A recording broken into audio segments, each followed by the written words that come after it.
Imagine a world more beautiful, more just, more wild. Can you see it?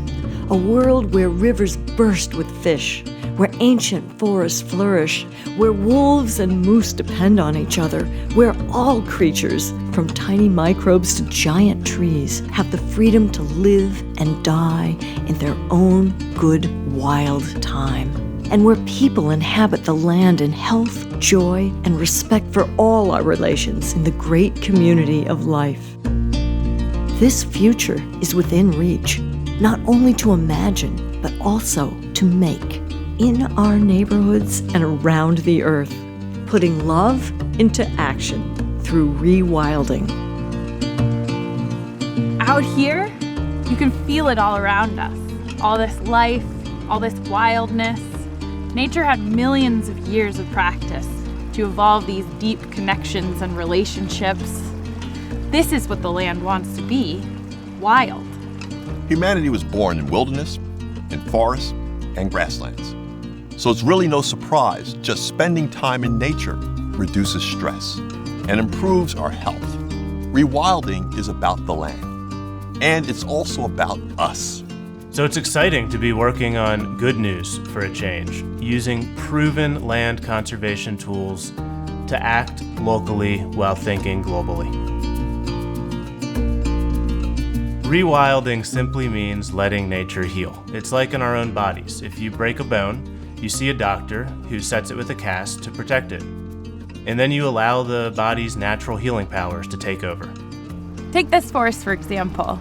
For thousands of years, the lives of the trees and the wildflowers, the deer and the cougars that chase them, they're all connected.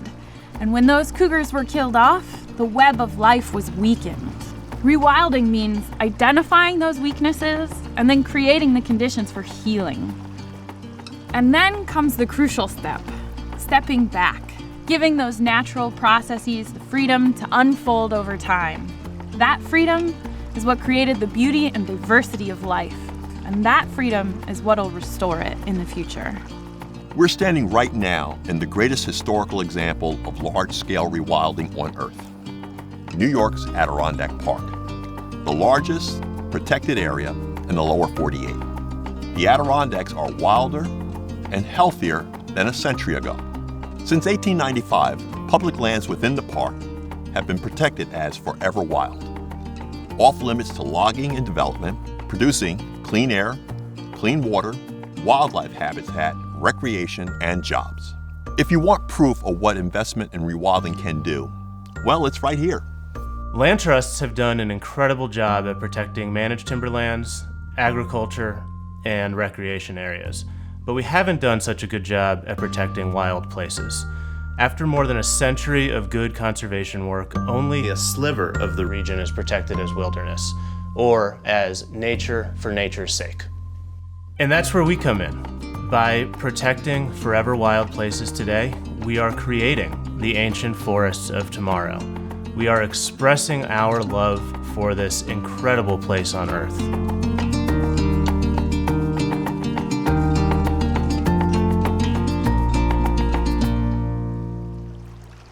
Here's the thing. Sometimes we overlook the global treasures in our own backyard. Over the last 100 years, the temperate forests of eastern North America have actually been expanding, unlike every other temperate forest on the planet. It's an incredible story, and we need to build on that momentum. Think of all the carbon stored in this forest, including underground in the soil. Storing carbon as much and as fast as possible helps cool the planet. And forests can store more carbon when allowed to grow older and wilder. But rewilding isn't only a cost-effective way to help mitigate climate change. It's also profoundly hopeful. It won't solve every problem, but it's an essential tool, creating opportunities for nature and people to thrive. If we step up with love and wisdom, and then simply step back, nature gives us more wilderness. We know how to help nature do this. We just need to let nature do her healing work on an even grander scale. We know that wilderness works, providing clean air and water, stabilizing the climate and creating wildlife habitat and reinvigorating the human spirit. And beyond all these gifts, wild places and our wild relatives at home here simply have the right to be free. My son and I love to look for animal tracks and to see who's moving around the neighborhood, to remember that our family is just one of many. When you visit a Northeast Wilderness Trust preserve, you are surrounded by families. Bobcats sunning themselves on a slope, bears parking their cubs up in trees while looking for food down below, or peregrine falcons building nests high above up on a cliff. All our neighbors just trying to get by, raise their young, and have some fun along the way, being free.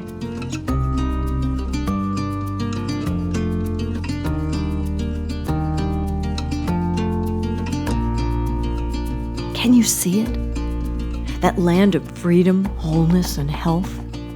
The eyes of the future are looking back at us, thankful that we chose to be good ancestors, that our devotion to each other and to all our relations inspired a grassroots rewilding movement. In eastern North America and around the planet, people are working to conserve wild lands and waters place by place, knitting up green and blue ribbons of protected habitat, wrapping the globe in beauty, and fostering freedom and justice for all. We know how to do this, and the time has come to create that wild future. Will you join us and show your love for this world? The best place to start rewilding? Here. The best place to start rewilding is here. And the best place to start rewilding? Here.